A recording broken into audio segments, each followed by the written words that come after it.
MLA పోలీసుల వలయం లేకుండా గడప గడపకు రావాలి. అప్పుడే ప్రజల సమస్యలు చెబుతారు. సమస్యలు చెప్పే వారిపై తప్పుడు కేసులు బనాయించడం కాదు, ప్రజా సమస్యలను పరిష్కరించండి. ఎన్టీఆర్ జిల్లా కందుకచెర్ల మండలం వేములపల్లి గ్రామంలో పల్లె ప్రధాన జనసేన కార్యక్రమంలో పాల్గొన్న నందిగామ నియోజకవర్గం జనసేన పార్టీ సమన్వయకర్త తమ్మలపల్లి రమాదేవి ఇంటింటికి తిరుగుతూ ప్రజా సమస్యలను అడిగి తెలుసుకున్నారు. తమ్మలపల్లి రమాదేవి మాట్లాడుతూ వేములపల్లి గ్రామంలో ఎన్నో సమస్యలు ఉన్నాయని ప్రజలు తన దృష్టికి తీసుకువచ్చారని, ముఖ్యంగా గ్రామంలో మంచినీళ్ళు గత కొన్ని రోజులుగా రావడం లేదని, ఒకవేళ మంచినీళ్ళు వచ్చినా కూడా మురికి నీళ్లు వస్తున్నాయని, దీని వలన ఇక్కడి ప్రజలు అనారోగ్యం పాలవుతున్నారని తెలిపారు. కాలనీలో అంతర్గత డ్రైనేజీ సరిగా లేదని, సీసీ రోడ్లు సరిగా లేవని, వీధి లైట్లు ఏర్పాటు చేయాలని ప్రజలు ఎంతో ఇబ్బంది పడుతున్నారన్నారు. వైఎస్ఆర్ హెల్త్ క్లినిక్లలో సరి అయిన పరికరాలు సరిగ్గా లేవన్నారు. వచ్చే ఎన్నికల్లో జనసేన తెదేపా పార్టీలకు అండగా నిలవాలని, రాబో జనసేన తెదేపా ప్రభుత్వంలో మీ సమస్యలు పరిష్కారానికి కృషి చేస్తామని చెప్పారు. బాగు అన్నది ఎక్కడ అందనంత దూరంలోకి పారిపోయేలాంటి అధోగతి పాలైంది. ఎక్కడ చూసినా ఇవే సమస్యలు. ఈరోజు ఇక్కడైతే ఇంకా చాలా దారుణంగా ఉంది పరిస్థితి. అసలు వాటర్ ఫెసిలిటీ కానీ, అది కూడా వాటర్ మంచి ప్యూర్ అన్నది, ఆ ప్యూరిఫై వాటర్ అన్నది ఎక్కడ కనపడటం లేదు. అవి అంతా కూడా అడుక్కెళ్ళిపోయిన నీరు అంతా కూడా చాలా మురికిగా వస్తుంది. తాగడానికి అవే నీరు అంటున్నారు. అసలు ఆ వాటర్ తాగితే ఏమైపోతారు అందరూ కూడా, పిల్లలు కానీ పెద్దవాళ్ళు కానీ. ఇక్కడ కొంతమంది బాలింతలు కూడా చూసాను నేను ఇప్పుడు వెళ్ళి. వాళ్ళందరి ఆరోగ్య పరిస్థితి ఏమవుతుందా అన్న ఆవేదన నాకు మొదలైపోయింది. తర్వాత ఇక్కడ చూస్తే డ్రైనేజ్ సిస్టమ్ ఎక్కడ చూసినా ఇదే, ఇటువైపు నుండి చూసినా కూడా ఈ డ్రైనేజ్ సిస్టమ్ ఎందుకు ఇంత దారుణంగా ఉందో అర్థం కావడం లేదు. వాళ్ళ మైండ్ లో వైసీపీ ప్రభుత్వంలో ఉండే డ్రైనేజీ అంతా తీసుకొచ్చి ఇక్కడ డ్రైనేజీలో పడేసినట్లున్నారు. చెత్త చెదారం అనిపిస్తుంది నాకు.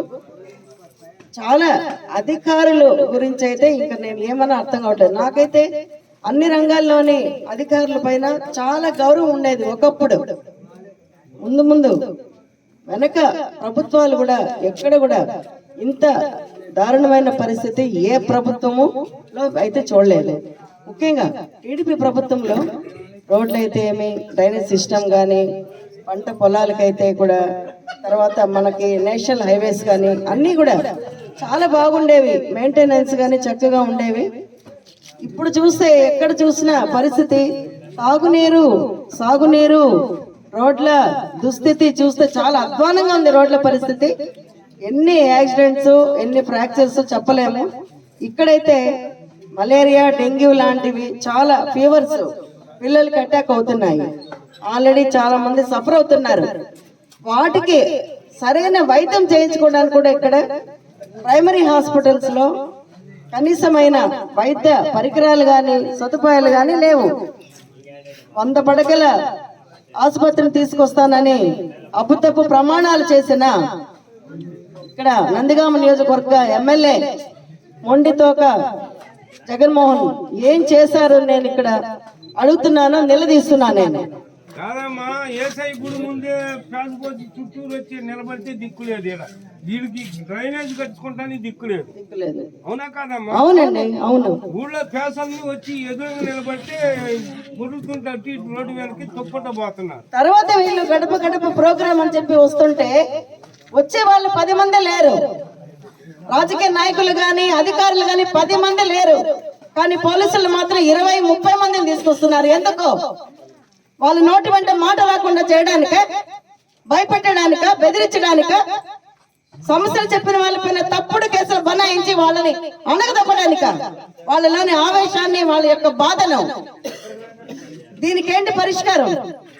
నేను మిమ్మల్ని అడుగుతున్నాను, పరిష్కారం ఏంటి? రాబోయే ఎన్నికల్లో ఇరు పార్టీల పొత్తుతో, మైత్రిభావంతో మనం బలాన్ని పెంచుకోవాలి. మన ఐక్యతే మన బలం. మనం ఎప్పుడైతే ఐక్యతగా ఉండి బలాన్ని చేకూర్చుకొని మనం ఈ వైసీపీ ప్రభుత్వాన్ని గద్దె దింపుతామే, అప్పుడే మనకు బంగారు రోజులు మొదలు కాబోతాయి. దానికోసం మనందరం కూడా ఆలోచించుకోవాలి. మన ఆలోచన విధానంలో కూడా మార్పు అన్నది రావాలి. మనల్ని మనం ప్రశ్నించుకోవాలి. మన ఎదురుగా రాబోయే తరాల కోసం మనలో ఆలోచన విధానాన్ని మార్చుకోవాలి. నేను ఎందుకు ఈ మాట అంటున్నానంటే, మనం తాత్కాలికమైన పప్పు బెల్లాల కోసం వాళ్ళు ఏదో వస్తారు, ఏదో ఇచ్చేస్తారు, ఒక రోజుకి ఒక పూటకి. ఆ తర్వాత ఏంటి, 5 సంవత్సరాలు నరక యాత్ర పడాల్సి వస్తుంది. ఇప్పుడు 5 సంవత్సరాలుగా మనం పడుతున్నామా లేదా? ఈ పరిస్థితి మళ్ళీ రాకుండా మనం చూసుకోవాలంటే మన దగ్గర ఉన్న ఏకైక ఆయుధం ఓటు హక్కు. ఆ ఓటు హక్కుని మనం సద్వినియోగం చేసుకోవాలి. మనం ఆలోచించుకోవాలి, మనకెవరైతే ఏ ప్రభుత్వం వస్తే మన యొక్క కష్టాలు కడతేరుతాయో, మన కష్టాలే కాదు రాబోయే తరం గురించి కూడా ఆలోచించాలి. వాళ్ళేమైపోతారు, చిన్న చిన్న పిల్లలు ఇలాంటి జ్వరాలకి లోనైతే వాళ్ళ ఆరోగ్యాలు ఏమైపోతాయి, వాళ్ళకి చదువులు సరిగా లేవు, స్కూళ్ళలో వాళ్ళకి మధ్య భోజన పథకాలంటే అసలు ఒక్క ముద్ద తినలేకపోతున్నారు. ప్లేట్లు అలాగే ఒక్క ముద్ద తిని అలాగే బయటకు పడేస్తున్నారు బిడ్డలు. ఏమ్మా మీరు సరిగా తింటున్నారా? అసలు అన్నం అంతా రాళ్ళలాగా ఉంటుందంట అక్కడ అన్నం. నేను చాలా చోట్ల నేను వెళ్ళి గమనించాను. నేను తిరుపతి దేవస్థానంలోనే దిక్కు లేదండి, ఎక్కడే ఉంటదండి తిరుపతి అదే నేను అంటున్నాను. భగవంతుడు కూడా చెప్పేది ఏమంటే, మానవ సేవయే మాధవ సేవ అంటారు. మానవ సేవయే మాధవ సేవ. అలాంటిది ఏ ప్రభుత్వం అయినా, ఏ అధికారులైనా మొదటగా చేయాల్సింది ఏంటంటే సేవ. వాళ్ళకి ఎందుకు ఆ పదవులు ఇస్తాము? అధికారులు ఎందుకు అవుతారు?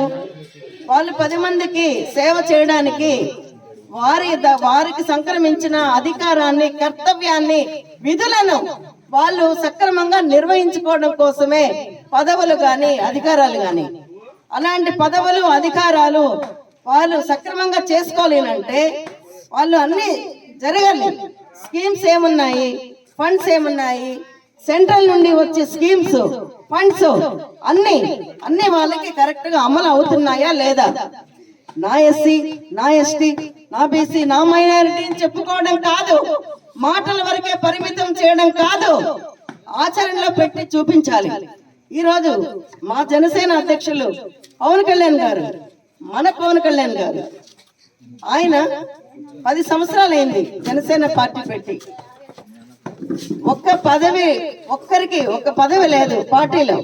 అయినా కూడా ఎంత పోరాడుతున్నారు, ఎన్ని సమస్యల పైన, ఎన్ని అంశాల పైన పవన్ కళ్యాణ్ గారు పోరాడారు.